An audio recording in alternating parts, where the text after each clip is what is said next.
من هو الشاعر الذي أخذ لقب شاعر المليون وهو لا يستحقه؟ من وجهة نظرك أنت. أخذ لقب شاعر المليون بس ما يستحقه. أنا سألت ضيوف شعراء واجد في النسخة الماضية وحتى في النسخة هذه، أسألك اليوم أنت سلمان بن خالد.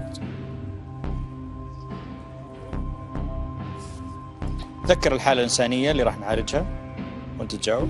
ذكر مبلغ بيصير 48,000 لهذه الحالة، تكون سعيدة الليلة وأنت بتساهم في ذلك. من وجهة نظري يعني. طيب بقول لك اللي كان يستاهل. بنعرف النسخة، تقول لي أولا. أنا بقول لك أيوة. إيه، من اللي ما كان يستاهل اللقب؟ لا بقول لك اللي يستاهل. لا قول لي كلهم يستاهلوا، بنرجع له، بس قول لي اللي أخذ اللقب وتشوف إنه شاعر بس ما يستحق إنه يكون شاعر مليون، إنه يأخذ اللقب. محمد بن فطيس. محمد بن فطيس لا يستحق اللقب. من واقع شعري ولا أسباب أخرى؟ شعري وأسباب أخرى. طيب من اللي كان المفروض يستحق إنه يأخذ اللقب؟ محمد بن مريبط. لازم.